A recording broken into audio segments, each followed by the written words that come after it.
afternoon. Today is February 26th, 2024, and we're in Phoenix, Arizona at the SME Annual Conference and Exhibition. And it's really my pleasure, my honor to be here to interview Dennis Bryan, past Senior Vice President of Western Lithium. I've known Dennis for quite a number of years and have familiarity with his career, which has been just outstanding. My name is Ron. I'm a retired gold exploration executive and the past president of SME. Today, we're going to be recording a part of AIME's oral history capture program.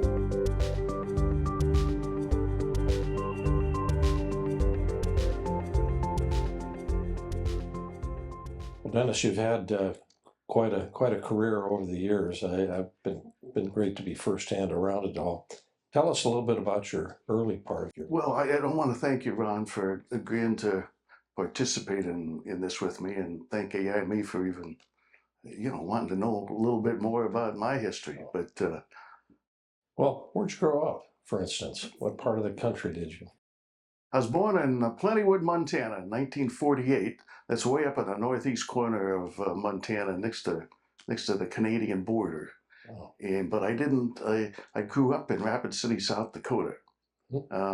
My father moved there in the early 50s, work related, and I went to school there from first grade all the way through high school at a Catholic school. Oh. So I was very fortunate. I had all the same friends for all those 12 years. Mm-hmm. And I loved the Black Hills. You ever been to the Black Hills? Lots of trees and babbling brooks, and I just loved it. And when I was a young kid, I was active in some sports, baseball. My real sport was, at that young age, was swimming. Our house was next door to a swimming pool. Mm-hmm. And so I went over there and I joined the swimming team and really enjoyed it. I was good at freestyle and butterfly. Butterfly was my real good swim. So, and I was in scouting. Mm-hmm. And we had a great time in Rapid City, and kind of ideal small town setting to grow up in. And Rapid City was a small town. The school I went to was Catholic school, a small school. Yeah. And in high school, I was in football and basketball. There was only 40 of us in the senior class. They needed all of the boys to go out for the sports, so they had enough kids to play. Yeah. So I never excelled at all that. Yeah. And then when I started working at the age of 12, if you can believe it, in the summers, and just to make some extra money, Yeah. And my first job, I was a dishwasher, making 50 cents an hour, and I'd go over there on my bicycle. I thought I was in great shape. Wonderful. Cool. What did your parents do for a living? What was their impact on you at that point? My dad was worked for International Harvester. He was a truck salesman, and so he moved around the country a little bit. But we did end up in Rapid City, and he always drove a truck, and usually it was a four-wheel drive. And a couple of times we had blizzards sometimes. Sure. And when I was a young kid, during the blizzard, Dad was in charge of getting some of the equipment out at the shop. If there was problems with the city, needed some equipment, and he would take me down in the truck.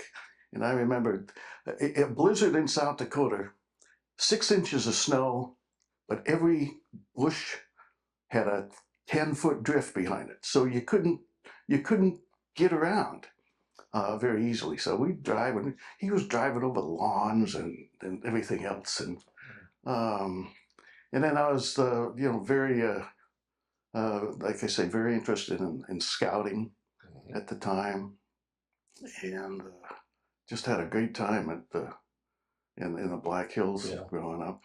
Neat place. And Mom was stay at home. Mm-hmm. She didn't even drive. We were probably lower middle class, but hey, I had everything I needed. And, I grew up in a good atmosphere. So,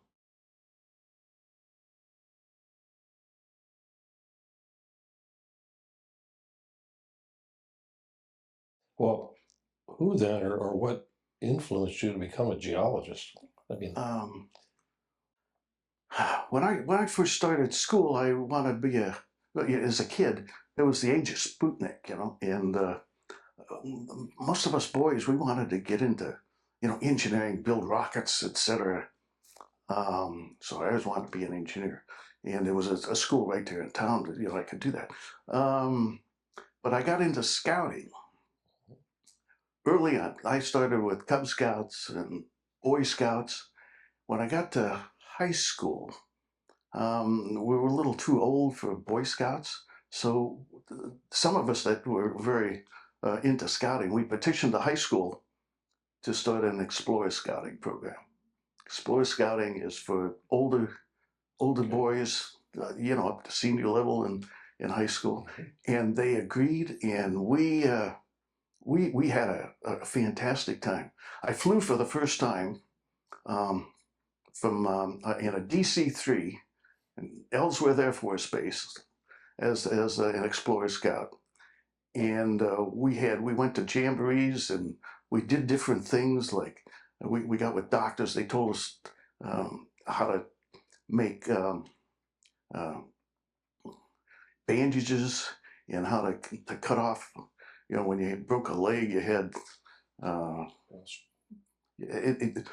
And we did construction, but the one thing that really changed my career, my thought, was we went cave crawling and spelunking. We had an opportunity, and I said, yeah, well, yeah, I'm interested. There's a lot of caves in the Black Hills, but I never got interested before we went cave crawling. And well, I got out of that cave and I went to the library and I checked out every book I could find on caves. Well, that led to, well, how did these things form? Led to geology. What's this limestone, and how does that differ from the granite that we go up to Mount Rushmore, once in a while, and all those coarse minerals up. What is the difference? And I enjoyed caving so much that the next summer I went and I found a job as a cave guide in one of the commercial caves in the Black Hills. And I was, 16 years old. I was just able to start driving. And I got $4.50 a day in room and board.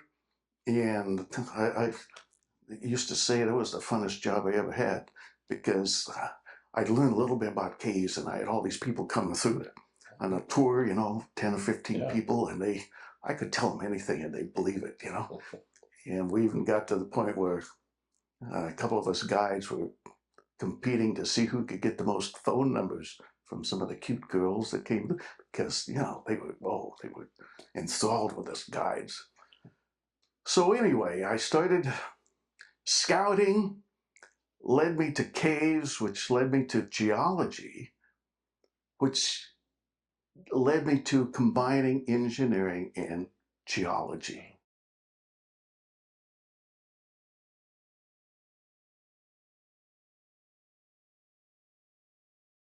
so at that point, then, where did you go to school? Where did you start, and how did you choose that? Rapid City has South Dakota School of Mines right there. It's an engineering school, and it has courses. You can get a degree in geological engineering, exactly what I wanted. And I could stay at home, because I couldn't afford to really. My parents couldn't afford to send me someplace else, so I stayed at home, and I was able to make enough money during the school year and the summers to buy books and pay some tuition. And so 4 years later I graduated 1970 with a degree in in geological engineering. And during that time, my freshman year, I got involved in AIME. Mm. AIME at that time was big at the school because Homestake Mine was going strong up in Lead, not too far up in the Black Hills, and they paid for all of us students to go to their meetings, and they took us underground. Yeah, I remember being underground at Homestake, 7,000 feet. That was pretty impressive. Yeah. It was a little warm down there.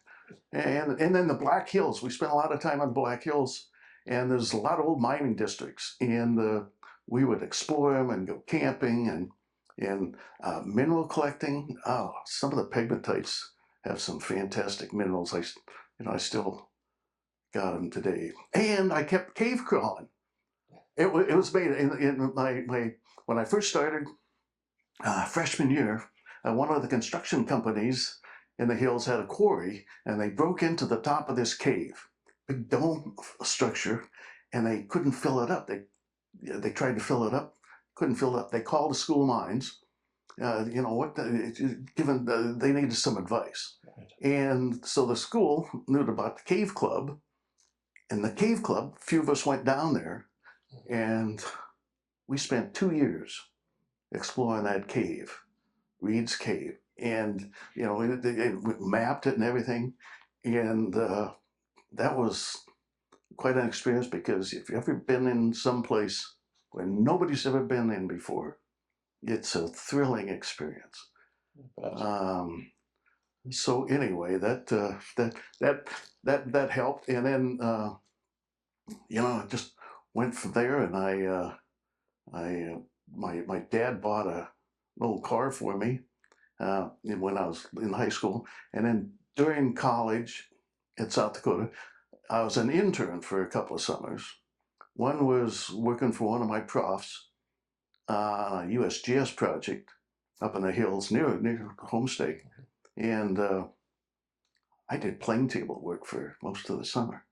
And, got to look at all these old mining districts. So what's plane tabling, Dennis? Oh, the young guys don't. It's surveying, but with a table in an alidade, and you got a rod out there, and you shoot it, and you make maps right in the field, and that was a lot of fun. And then the second year, I knew this area, got to know this area, and I worked for Duval. Duval was looking for it was molybdenum in the northern Black Hills.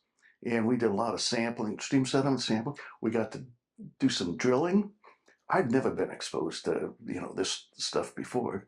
And working under their geologist, I really loved it. And, one time I wanted to be a forest ranger maybe.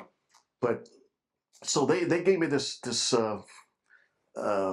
they wanted me to lay out a drill road for one of our drill pads. And, I wanted to be very conscientious. So I laid out this drill road, and, my boss came over and he saw it, and the dozer was there to start the road. They couldn't get the drill rig in there because I'd gone around all of these trees. I didn't want to destroy any trees. So that was a big learning experience for me. Well, it sounds like you had a lot of activity that really complemented your education then, and I can see how it would have encouraged you to be involved in both mining aspects of the business and then the geology. During these summers, I lived in Deadwood, and I loved working in the hills and the trees and the mountains, the babbling brooks, and then in the evenings. It's a tourist town, and all kinds of young little girls. I want to be an exploration geologist if this is what it's like. Yeah. Tell me, were there any political events or personal events or anything like that as well that affected your studies one way or another? That was during the Vietnam War, and I I had some health issues, so I was 4F. I didn't go to Vietnam, and some of my friends did. And also one summer I had met a girl when I was in a cave guide. Um, through some weird circumstances, I went to San Diego. I had a motorcycle, and I went to San Diego on my motorcycle and stayed with her and her parents during the summer of '68. And that was a eye-opening experience to me. I'd never been to California. I'd never been to. I mean, I drove through Las Vegas, and it helped me grow Yeah, up. Las Vegas would be quite a different scene than South Dakota, I would think. Yeah. Even Well, now. it was so hot when I drove through there that the patches on my inner tube and one of my tires melted off. So Okay. anyway.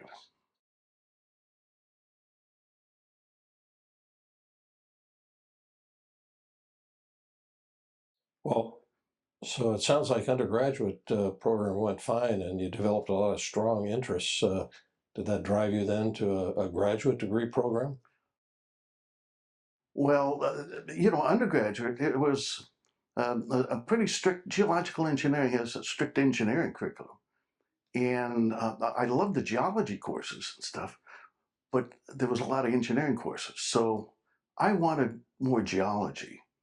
I loved the mineralogy and the petrology and looking at thin section, but I wanted more geology. So I decided I was going to go to grad school, and I applied to I think four or five different schools, and the Mackey School of Mines in in Nevada in Reno was the only one that offered me a teaching assistantship because I needed the money, the support. So I put my motorcycle on the back of my '59 Buick and drove to Reno. And and spent 2 years in grad school in Reno and learned the geology of the Great Basin and got to know a lot of friends. And, and I stayed there the rest of my career after I graduated MS in 1972 in Is there geology. any specialty study that you did in that graduate program that influenced what you ended up doing in your career?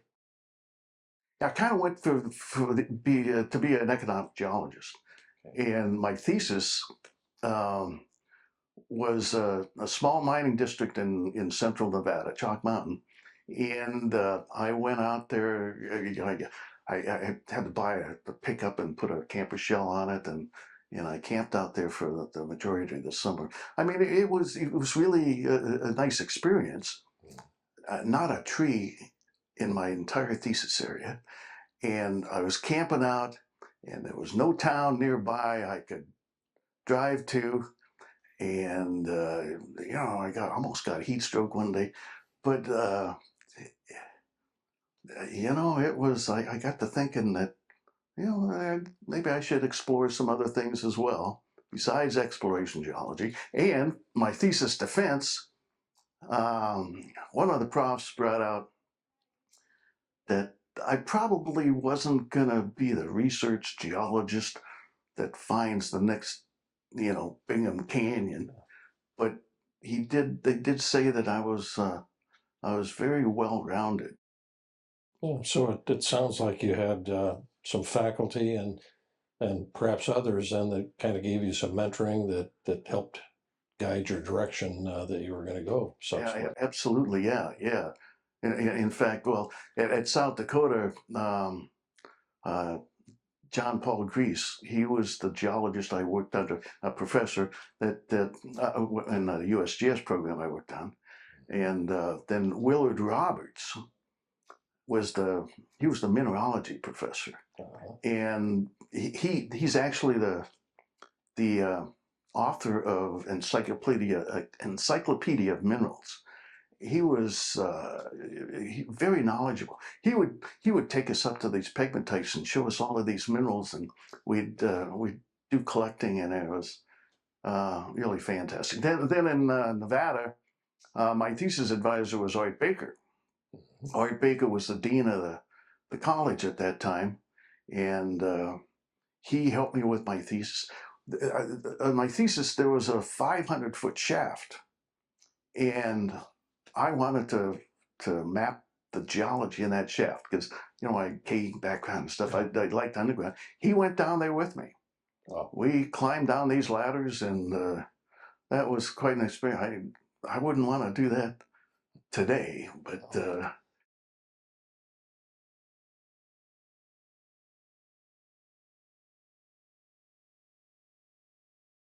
Pretty good. Well, now you've got a graduate degree. You've got some pretty interesting experience. Where did that lead you job-wise then, after you were heading that way? Yeah, good question. My first job offer after I graduated was a small silver mine in central Nevada. They needed a mine geologist. I went out there, and you know, it looked interesting and everything. And then the nearby town where everybody was staying, a very small town, there, there was you know, a nice little building. I thought, well, at least they got a nice restaurant. And it was the local brothel, and because you know, Nevada, Yep.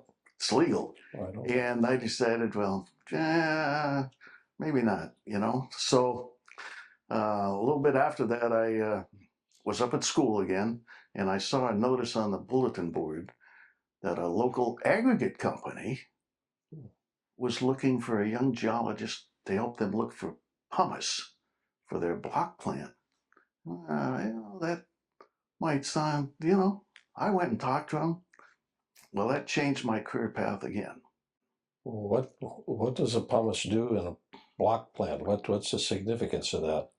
Well, you need the aggregate. You know, you use cement and aggregate and water, and that makes concrete. Well, in concrete masonry units, you know, the 8/8-16 units, and that's concrete. But you know, in a block, you don't want a 25-pound block.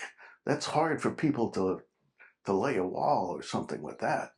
They want a, you know, 20 or 15 pounds so they can lift it. So block uses lightweight aggregate.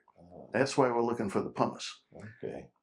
But I didn't know this at all. You know, just like the question you asked, I was very curious about this industry that I was going to go to work for, and I convinced my boss to let me learn more about the aggregate and the concrete and the block industry, so I do better when I went and looked for this stuff. So they he gave me to a couple of the salesmen for the ready-mix concrete, and I hung around with them. They taught me a lot about, you know, the marketing and the quality control and all that, and I'd never had Manhattans at lunch before, and I'm I'm glad I didn't get into that habit. Well, that sounds like it was some pretty good mentoring, really, and obviously, given what you did subsequently, that really caused a change in direction in terms of what you focused on. Well, yeah, So cool. I went out and looked at the pumice. You know, I did a lot of research and all the geological maps, and there was some recorded pumice occurrences, and we did find one, and we put it in production, and it was the home. I was in charge. You know, I built the road and found people to do a little mining and haul it to Reno, and you know, that was great. Unfortunately, they sold the block plant shortly thereafter, and that little mine shut down. But in the meantime, Rhyolite Aggregate was who I went to work for, and it's Rilite, not how you spell the rock. Well, as their name implies, they were mining rhyolite in Reno, and it was a glassy young deposit, and it was being used at that time. It was starting to be used as a semi-lightweight for high rise in Reno. There was a lot of construction casinos Yeah. and warehousing where you lift these big panels up. And so the lighter the concrete, the more economical the building became. Less foundations and less this and that. And it was right there in Reno, and they were utilizing it, and they didn't have to import lightweight aggregate from elsewhere. So it sounds like you were a quick learner here in this new business of aggregates and so forth. What was that first project really like? A little more detail about that first project, because it seems like it was a pretty good learning experience for you. Oh yeah, well, I got involved more in the quality control too, and so I got to learn a lot of different aspects of concrete. I got into mixed designs, how to design concrete mixes using aggregates and water and cement, and based on durability and strength and use and placement, and even got into distress analysis and stuff. But I also got to know that semi-lightweight rhyolite deposit that they were mining right there in town. Mhm. And I got to thinking, this is very unique. Why can't this be used elsewhere? Why can't there be other deposits like this elsewhere? And so that I did a little research, and I approached my boss, and I said there might be some more of this in Las Vegas, 400 miles away. And I got him interested. He let me go down there for a couple of months just to look. And it was I didn't know if I was going to find anything, but I knew there was some volcanic terrain down there that might have some rhyolites. Well, I went down there, and I actually I found 3 or 4 of these things, and within a reasonable distance of Las Vegas, and in environments that were on the geologic maps, undifferentiated volcanics. But you get into the text of that said, oh, there's basalts and rhyolites. Had to go look. And the one we eventually zeroed in on, I found by chasing float up a drainage.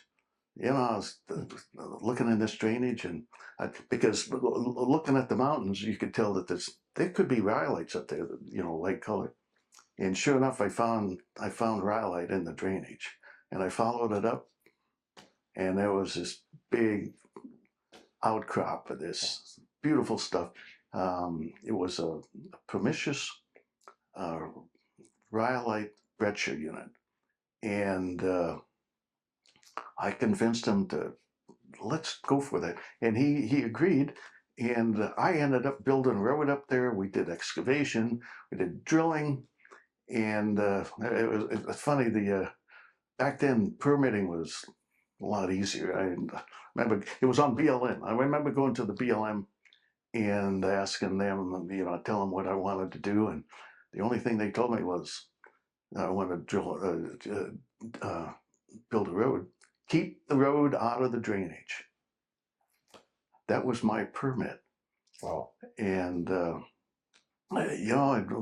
it worked. And so now we had to go find somebody that was interested. Well, by that time I no longer worked for Rilite, but I was still consulting. I spent a lot of time helping develop that deposit. I found the people that wanted to use it, convinced them, and it went into production in 1979, and in a new block plant in Las Vegas. Yeah.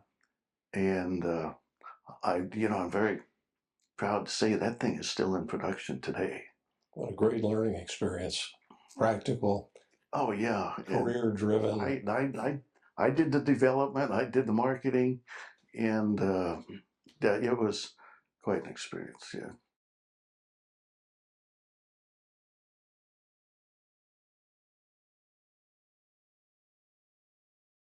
So after that, your involvement wound up, I guess, in that. Then what did you do then? Because of that, I decided, well, there's probably more of these things out there. So that's when I left Rhyolite Aggregate. Still working on the Las Vegas one part-time. Went to work for a geotech firm that I got to know during my time with Rhyolite and CB Concrete. And about a third of my time I went prospecting in the West and looking for these things. And I had this model in my head. It had to be young, it had to be glassy, it had to be semi-pumiceous, not pumice. That wasn't adequate. Semi-pumiceous, and it had to be unaltered, and associated with perlite, perhaps, and pozzolans. That was my target, and I found deposits in Oregon, in California, in Colorado, New Mexico, and Arizona. And I had working relationships with the people block companies that I approached that were interested in those states. And the one in California, we even went out there and drilled and blasted and sampled, and they were interested, but we took it to the county, and the county says, we're not going to have any mining in our county. This is a county near the Bay Area. That was early on. Just think what's now. And the other ones in Oregon, in Colorado, in New Mexico, the economics just weren't there yet, and probably the location and the access problem. So they didn't go, but Arizona went. And we're in Phoenix, and this was 60 miles east of Phoenix, in the shadows of the superstitions. And I found this, it was a virgin, it wasn't even a prospect. And I talked to all the block people in Phoenix. I got the largest masonry contractor in the Southwest involved, Guy Apple, and he was using volcanic cinder from Flagstaff in his block plant. And this was closer, and this made a better looking block. And we put that thing in production, and he paid for everything, but I was a partner with him. And and then the recession in the early 80s hit. Construction just tanked. His block plant went belly up, bankrupt. The mine went bankrupt. But, I was a mine owner. That was fantastic. Yeah. So.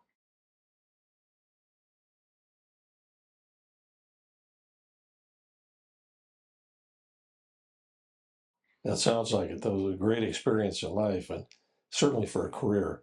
Those are things you really learn. I was really impressed with your model for what you were looking for to find those things. Yeah. Well, after this, what other positions then did you have going forward?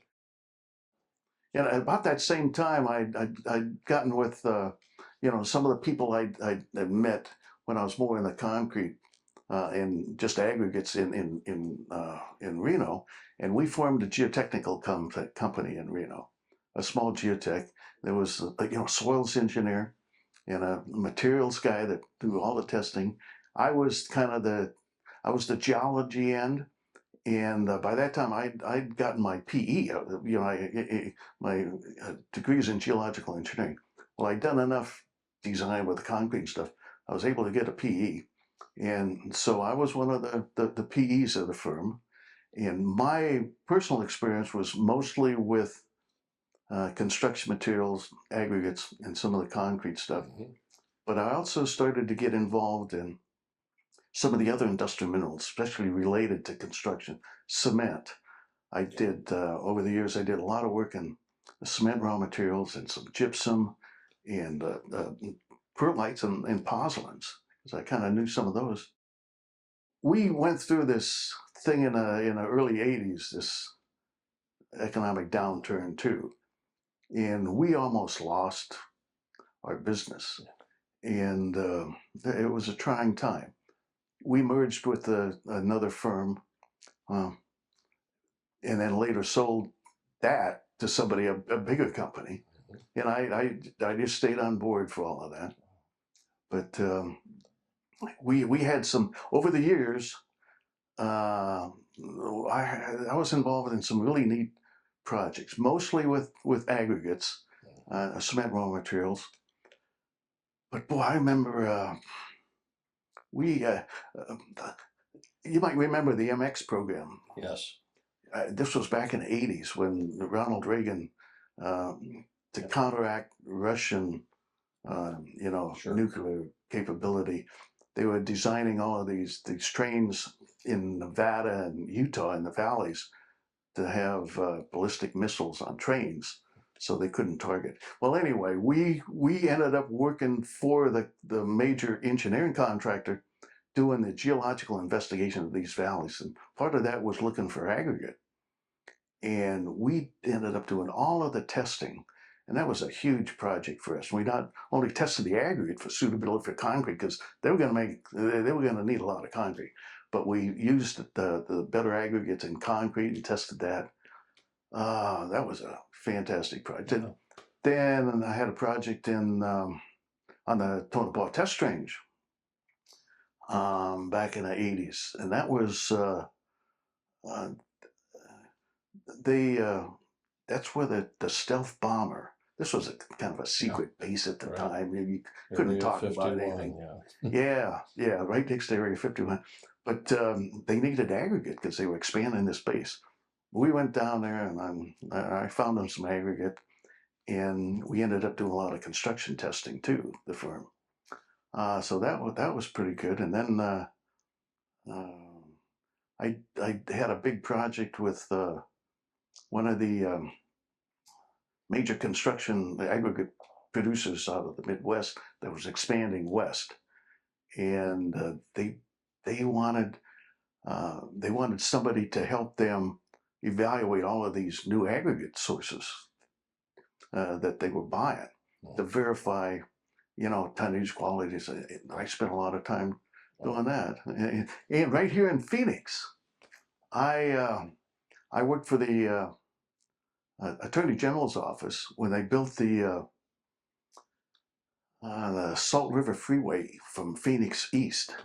I was their expert witness because that freeway was going through some of the sand and gravel pits along the Salt River, and they had to condemn them, and they had to pay for those. Well, you wouldn't believe some of the owners of these pits what they claimed, and Sure. and so I had to keep them honest, so to speak. And I don't know if I met any or made any friends with some of those guys, but I ended up testifying in several lawsuits. And Well, with all these new ventures you had and different projects in different locations, there must have been some influencers, some people that were, giving you guidance, mentoring you along the way too. Are there any people in particular you'd want to mention? When I went to work for the Aggregate company, Bruno Benner, he kind of taught me the business end of the thing, and he let me do what I suggested, which that was, for a young guy, that was pretty good. And then one of my partners in the Geotech firm, Gil Vines, he taught me the practical aspects of aggregate and concrete, because we would take all of our samples to that lab. And so we got to be great friends, and later went into business. And let's see, one of my clients, because I did a lot of aggregate work in the Reno area, was Pat Shane. He owned several aggregate deposits in California and Reno, and I got to work with him for 20 some years and found him some new deposits. We did all of his testing, and he taught me he taught me a lot too. And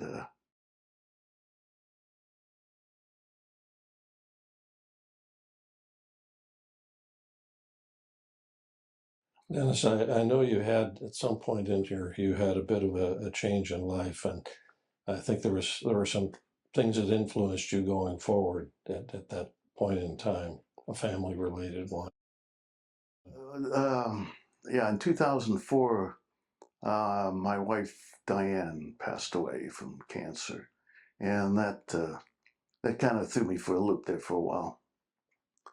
Fortunately, a couple of projects came along that occupied a lot of my time, Mhm. and one of them was with the Bureau of Land Management in Las Vegas. There was a big contest with a major producer that was claiming this certain deposit was uncommon, therefore locatable. And most aggregates, they're not locatable. The material sales. Well, because I'd done so much work in the Las Vegas area, I knew the Las Vegas area pretty well in the aggregates. I was their expert witness, and I we did a we tested this material that they said was uncommon, compared it to all the other aggregate sources in Las Vegas. We went and sampled and we tested. We made concrete out of them, compared them all, and I testified for many hours at the ABL um, Board of Land Appeals. Yeah. Yeah, and the BLM solicitors. I was up with them till midnight. During this trial, and I'm glad to say that they were successful, and so they'd be pretty proud. Then the other thing at the same time was I got involved with Industrial Minerals and Rocks, SME's prize industrial minerals Division? publication. Yeah. There was a new edition coming out in 2006, and I was co-author of two of those articles in Industrial Minerals and Rocks. One on lightweight aggregates, the commodities, and the other on aggregates, not the geology end, but the use end. Okay. And so, usage includes all kinds of stuff in the permitting, and so I felt pretty good that was a prestigious publication, and Yeah. and that was my thing, aggregates, at that time. Well, I know you continue to evolve, looking at different things and that, and from my notes, I know that you made yet another change, Oh, commodity-wise. yeah. Why don't you Lithium. tell us about that?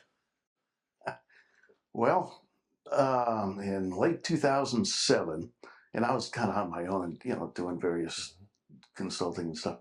But 2007, a friend of mine, Pam Klessig with Western Uranium, called me, asked me if I was interested in helping them with a lithium clay.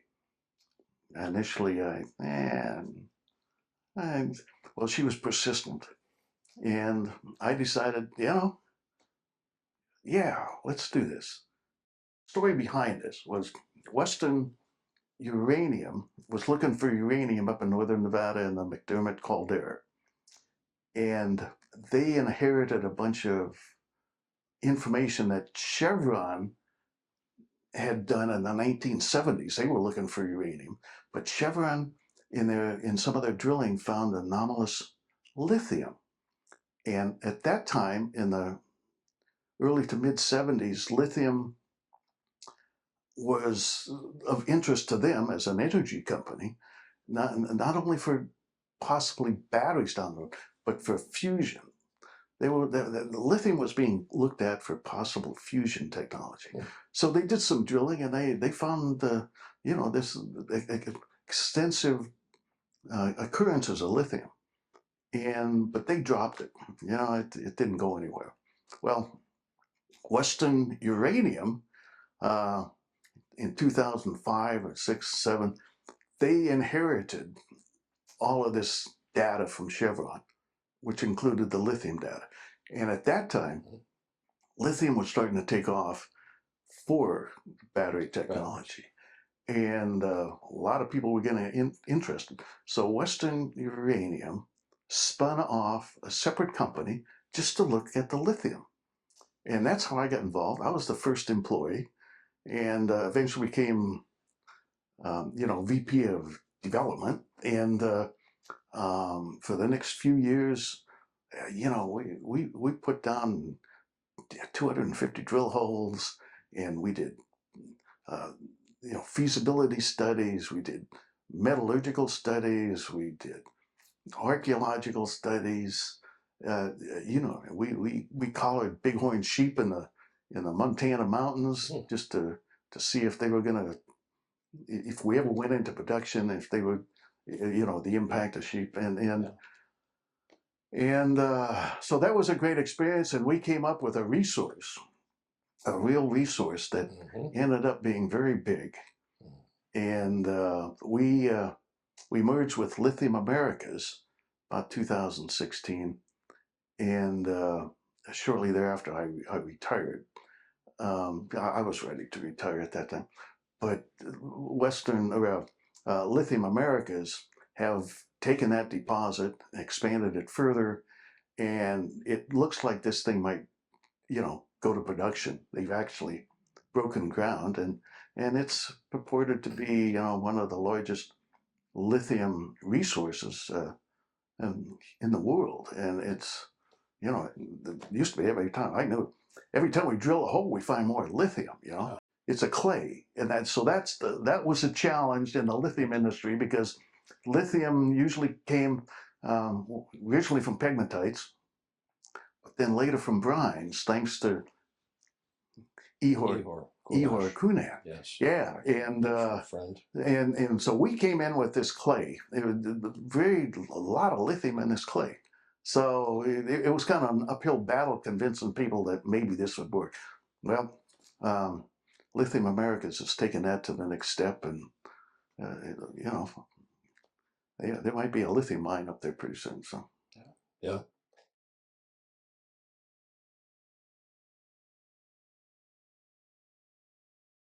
Yeah, or they're working on it. They have, compared to your permitting in Las Vegas that you talked about, how was the permitting at that point in time then for this lithium project? The permitting was a little easier at the beginning. I mean, we were getting plans operations for drilling programs, and we did have to do archaeological surveys and stuff like that. But I got to feel a lot of people, there's just, another junior mining company. It's not going to go anywhere.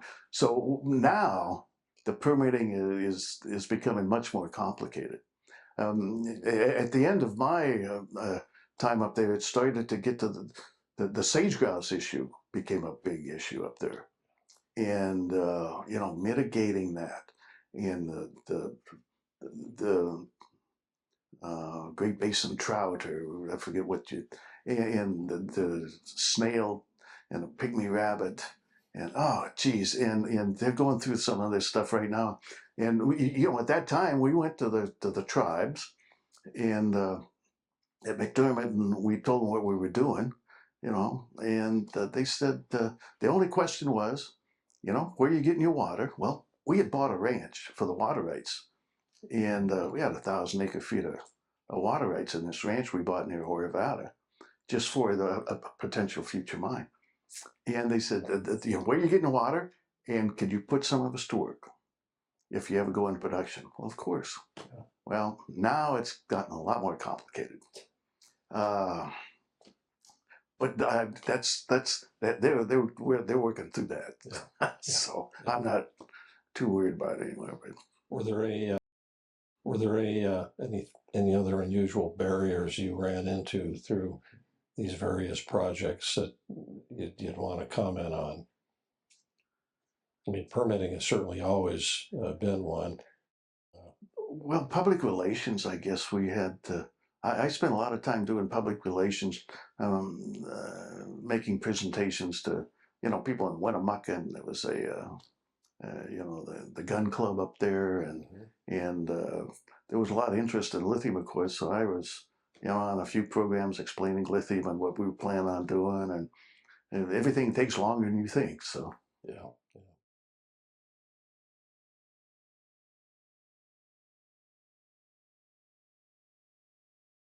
Well, tell me, and for the talk we're doing, can you kind of share in a summary fashion the contributions that you made to industry from these various activities you did? Because certainly it sounds like to me you did, but tell us. well, thanks. Yeah, the majority of my career was involved in aggregates and lithium at the end. And in the aggregate industry, I was very proud of the fact that I was able to put a model together and come up with something that we actually went out and looked and found and put in production, and it's still in production. And I did a lot of work in the normal aggregate industry too. I found a lot of deposits that are still in production, and they're not gold, but these they're real. They're mines, and it's very satisfying to see these things that went into production and are furnishing aggregates for various uses. Oh, and the other thing that I was a commissioner on the Commission on Mineral Resources for the state of Nevada for 19 years. Yeah. And that was a very rewarding activity. And that's a government appointed position, 7 commissioners. I represented the small miner and the industrial minerals sector of the mining industry in the state of Nevada. And, during that time, we, the commission, through the Division of Mineral Resources, which worked under the commission, we were able to draft legislation and rules and stuff on specific things that helped the industry. And we were also able to help the university with funds, because all of our funding came from mining claim fees. And we especially were able to help the mining engineering department up at Mackey over the years, and so that was a rewarding experience for me. So you really were able to bring to bear in matters like that your experiences, from the work you'd done through your career in industrial minerals. Quite a good fit. That was good. Well, along the way now, you've had all these great experiences. Have you received any awards from SME or anyone else for the efforts you've made?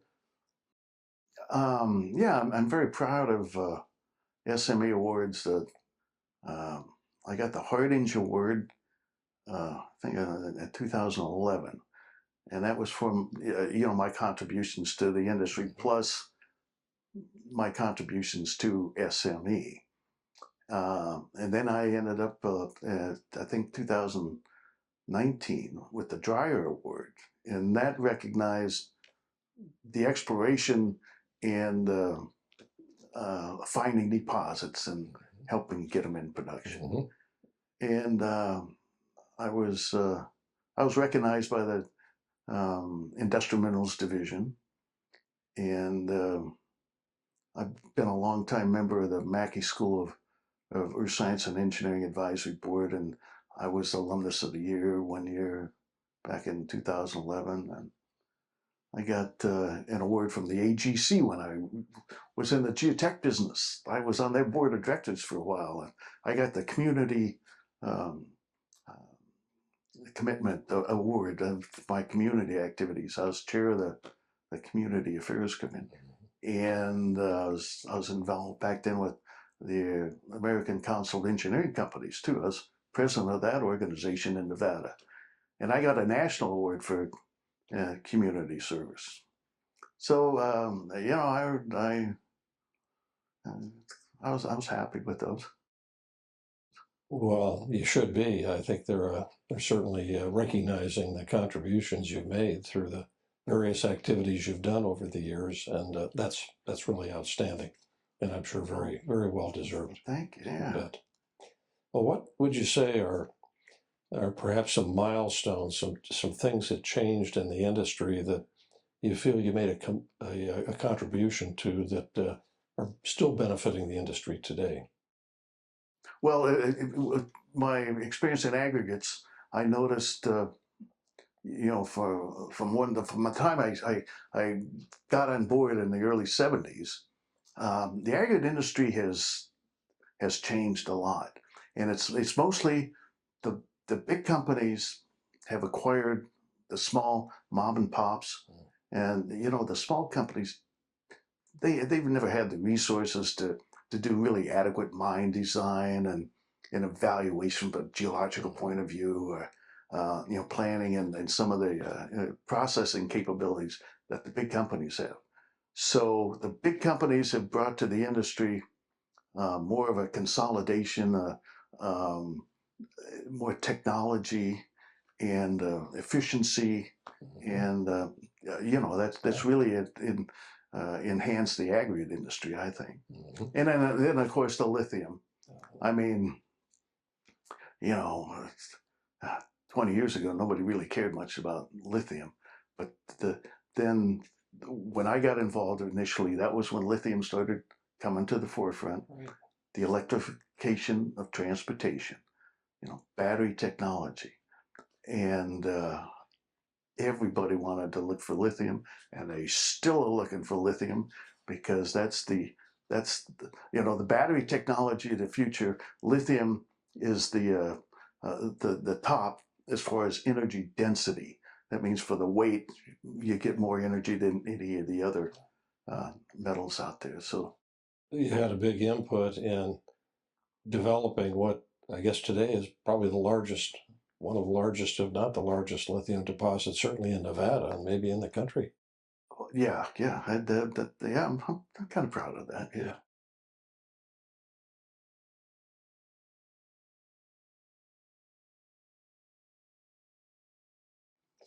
Well, through all of this activity, how did things impact your family life then? How did you handle all that and juggle it? Well, I mentioned Diane passing away. Well, I uh, I I met Diane back in the mid '70s, um, when I was working with the Rhyolite Aggregate. Um, she had come up from California and was starting a new life, and she was a bank teller. And I went in to the bank one day to, you know, put some money in the bank or whatever, and I left my checkbook there because I saw this cute blonde and got me kind of flustered, and I left my. Well, it was a good thing I left my bank book there because she called me and said, "Hey, you left your bank book," and our relationship kind of blossomed from there. She did have three small children because she'd come up from Southern California, and well, anyway, we got together, and I became stepdad, and I saw these kids, grow up from young age, and Diane got involved in the industry. She took to it. She worked for me for a little bit, at Geotech firm, but you don't want to do that. So she went to work for Dan Kappas when he was first starting his company, and Kappas Cassidy, and then she went to work for an exploration firm. Well, Diana and the kids and I, we'd spend a lot of our weekends early on going camping and exploring Nevada, and we had a great time. And she got interested, and she went to work for this exploration company, and she got interested in educating people about mining.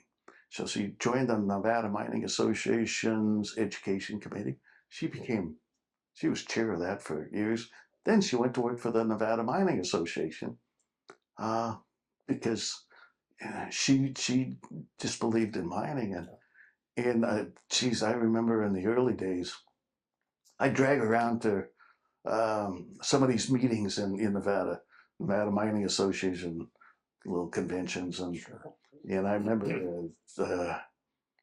when I first started introducing her somebody would say, "Oh yeah, who's this cute girl with you?" And I introduced Diane. Well, by the time she ended up with the mining association, she she knew everybody. And I'd go to meetings and they'd say, "Yeah, Diane, who's this guy with you?" That shows how many people she knew. And in her passing, it was people came together. We got a nice endowment, scholarship endowment at the university for kids, young people that want to get into the industry, but with an education bent to it. So that's what she wanted. Oh, pretty good. Well, Dennis, I seem to recall something else you wanted to bring up family-wise. Yeah, I want to mention No. Sharon. Sharon's my longtime fiance. I met Sharon originally when I started graduate school at Mackey in 1970. I was teaching the lab, and I love teaching the 101 Geology lab. It was a lot of fun. She was one of my first students, and we actually dated a little bit after that, before I ever met Diane. Well, we went our separate ways, and I met Diane, and after Diane passed away in 2004, I within a year I happened to be out at one of the parks walking around, and I bumped into Sharon after 30 years. Wow. She recognized me before I recognized her, and it just so happens that, as she put it, her dance card was empty. And so we hit it off, and so that's been, what, 18 years ago or so, and so we've set a date. It's still kind of out there, but so I've gotten Sharon more involved in the industry. She's been with me underground at some of our field trips. She went underground at Turquoise Ridge many years ago. Loved it. Yeah.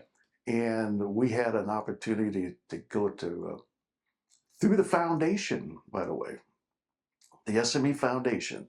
They used to give a trip to the Pebble Project away, and we bid on it, and we got it. Wow. And Neil Pren and Cammie and Sharon and I went to Alaska and got in a helicopter and toured Pebble. And at the time, we spent time in the Katmai Peninsula watching the bears, and went to Kennecott and Easton, and then went to McKinley. And we stayed there for a while. That was a great trip. And I've had her to Scotland, and she went with me to the Atacama Desert in Chile when we went looking at the lithium brines down there. So she's gotten involved, not to the extent that Diane used to, but she likes the people in the industry too.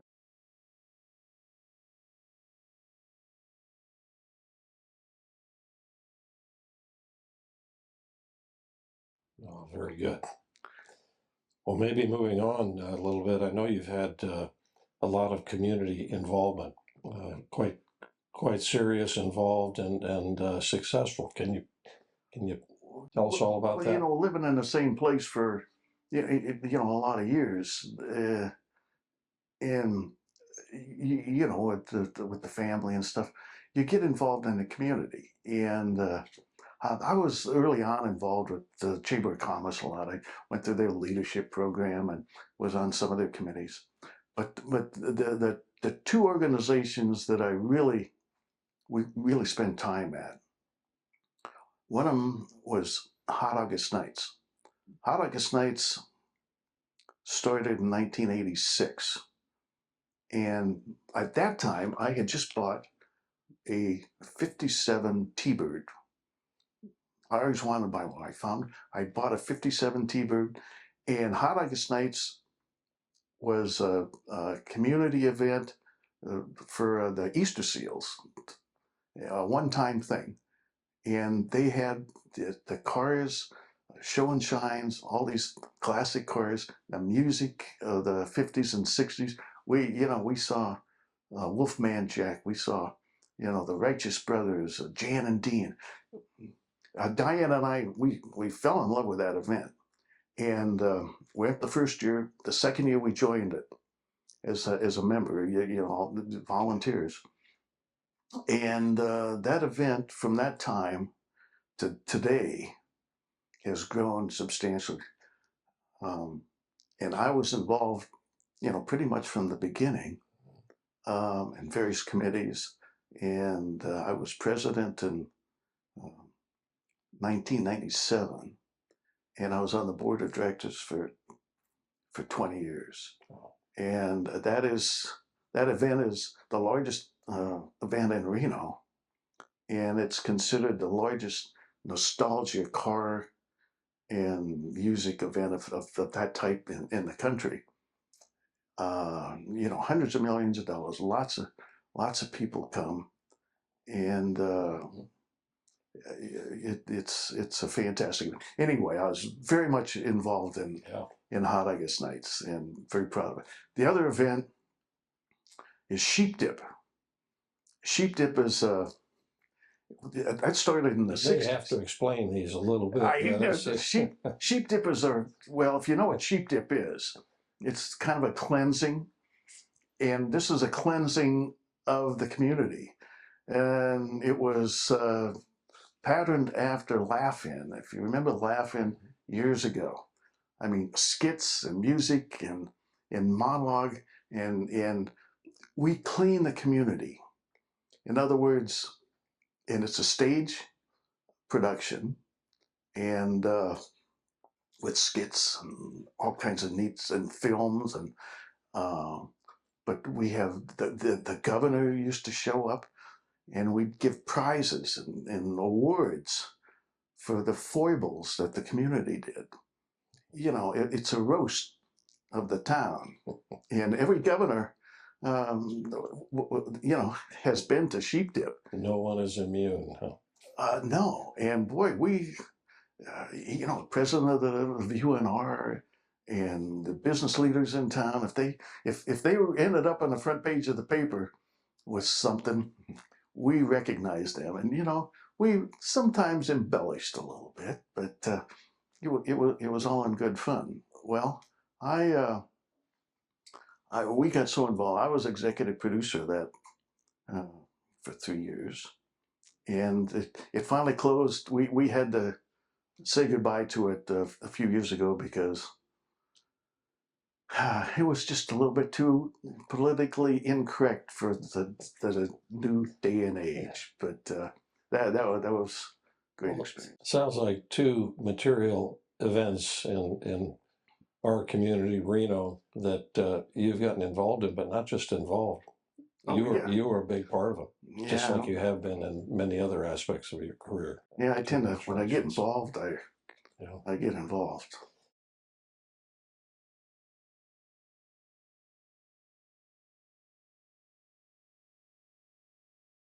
So beyond these, then, how about professional societies? Well, Dennis, when did you first hear about AIME? Your member society. How did your involvement progress over the years with AIME? Well, I think I mentioned when I went to college in Rapid City, joined AIME. That was representing the students. When I came to Nevada, I got involved in AIME again because that represented, my career choice, and got involved. And I'm still involved in the local chapter of AIME. Then, well, it's SME now. And I got more involved in national. And I joined the Industrial Minerals Division. I worked my way up the ladder in that, and eventually was division chair. And then that put me on the board of directors of SME. And, during that, and I think my board limit was like 2004, I came off the board. And I've been involved in many of the committees, ABET, the Accreditation and Curricular Affairs Committee. I chaired that once, and I got involved in the foundation for many years. And in 2015 and 16, I was president of the SME Foundation. I was very proud of that. That was the time that we kind of maneuvered the foundation more into fundraising, and it's and nowadays it's doing fantastic, and there's a lot of people participating, contributing to the foundation. Certainly. So, Well, how do you think this membership has benefited you, in your career? it's been a tremendous benefit. I mean, the people I've met and through the meetings and everything, have helped steer my career. And as you know, Ron, you get to know people all over the country and all over the world in places, and you learn so much from others when you listen, and they give you advice. And without that networking, it benefits your career so much. I really enjoy it. It sure does, and benefited you directly. And how do you think SME benefits other people in the industry? Is it the same? Anything different about that? Or Well, the other people in the end, I mean, if your peers, you should spend time with your peers in the industry, and SME allows that. They give you that. With the publications and the SME meetings, the technical talks, going to the exhibit hall. I mean, if you were selling a product, you got to go where you can meet the people that want that product. Sure. Or if you're looking for a product, this is the place to be, because 6,000 people, and you're gonna get to know a lot of these people, and it's gonna advance your career. And Sure. it's the networking. Well, if you were to recommend your society to a new graduate, someone just getting into the business, what would you tell them about it? If you want to get to know people in your industry and advance your own career, stay attuned of what's happening in the industry. There shouldn't be a question. You need to be involved in SME. You need to network, because without that, you're kind of you're isolated, and you get to know people that will stay your friends forever. Yeah. And I've got to know a lot of people. I mean, I don't know if I can name all of the people, but some of the people I've got to know have helped me so much in my career and advised me. And I mean, the people like Ihor, Mr. Lithium, Nikhil, he was in the Industrial Minerals Division, and we're friends always. Sure. And Bill Langer, he was Mr. Aggregate with the USGS. And, without being part of this organization, I wouldn't have known any of these people. I'd have known, a few people in Nevada. But this, it completely expanded my my view of the world as far as the mining industry. With this great importance, really, that you've found to be a member, what would you try to do or suggest be done to attract new members to the society? You got to find these people when they're young. The mining industry has a challenge with the general population and convincing them how important it is, our industry. Right. And we need people in the industry that are interested in the industry and want to get into it. You got to get them young. In the case of like geology, people that like the outdoors, people in scouting, and you gotta stress the importance of mining and what those commodities mean. What are they used for? People don't often equate mining with some of what you see all around you. The old saying, if you can't grow it, you gotta mine it. And if you stress that, you can get more people involved.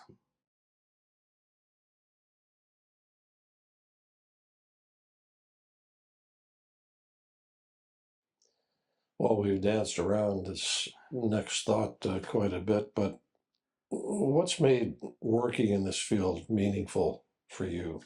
And what has been your favorite part? If there is one favorite part, sounds to me like you might have many favorite parts, but comment on that for us. My favorite part, I from a satisfaction point of view, I mean, being able to go out there and find something and see it put in production and actually help it get into production, not just finding it, but marketing it, and that's very satisfying. And I don't know what else I'd have done, to make it that satisfying.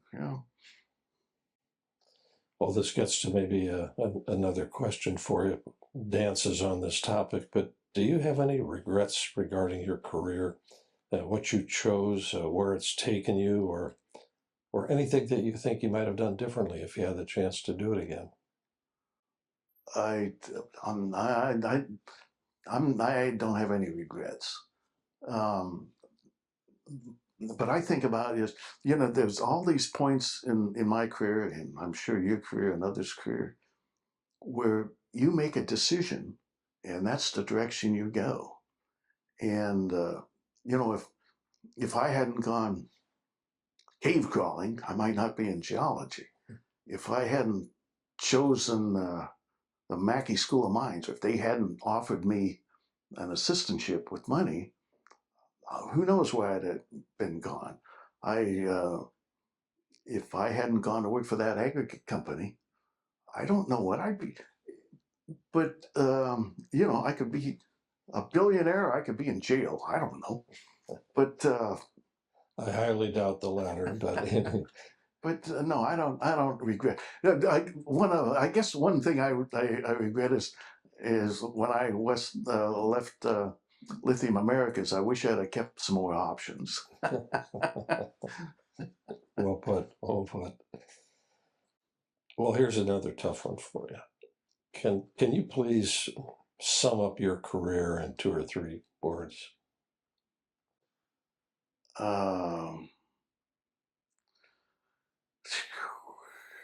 Well, very satisfying, but challenging. But you overcome that.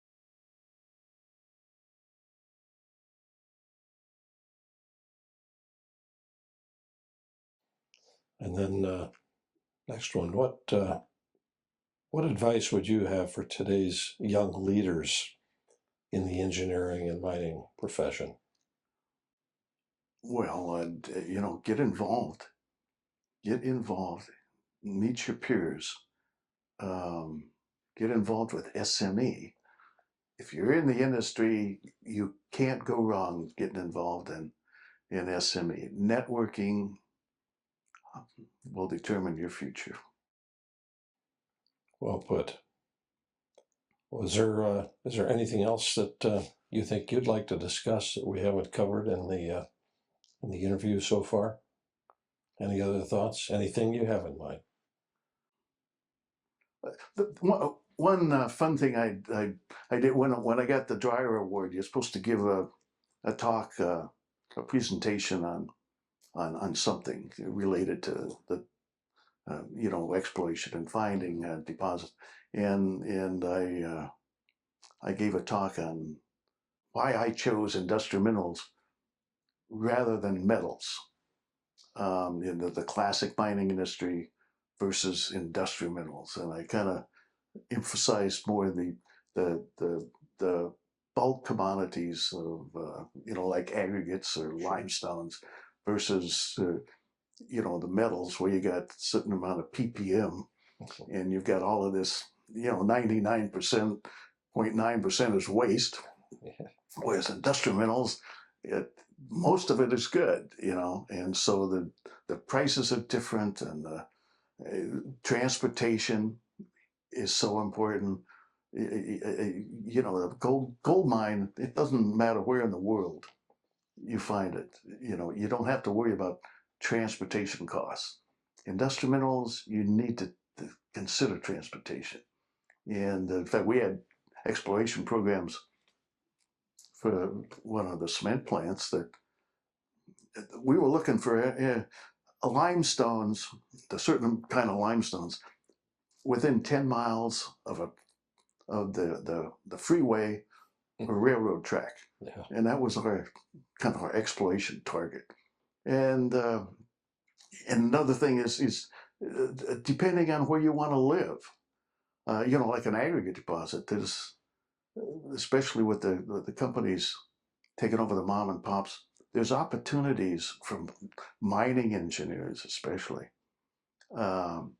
anywhere in this country in the metropolitan areas. They need that kind of expertise, and you can kind of choose where you want to live if that's your propensity. If if you don't want to live in a small town out in the middle of Nevada or something, and there's a lot of differences and similarities, So. Well, that's very good, Dennis. It's apparent that you've had a very fascinating and interesting career. Certainly involvement in aggregates, in lithium. You've had leadership roles in working on those and development, just like everything else you've done for SME and through your involvement with the foundation and all. It's been a real pleasure. It's been an honor for me to have the chance to speak with you about all this in your career and your path. Thanks for the time that you've given. Well, thank you for agreeing to do this. And I'm officially retired, but I'm not retired from the industry. I still do a little bit, and I still want to come to the SME meetings because so many of my friends and keep up with what they're doing, and unfortunately sometimes we don't see some of our friends anymore, but it's a great opportunity and organization, and I love coming here. Well, thanks so much for sharing your story. Well, And thank you. letting us all have some insights into you that I certainly didn't know all of them, and I've known you for a long time. Others will benefit from this story. So thanks. Well, somebody else is going to actually look at this. That's oh, Good. that's good. Thank you.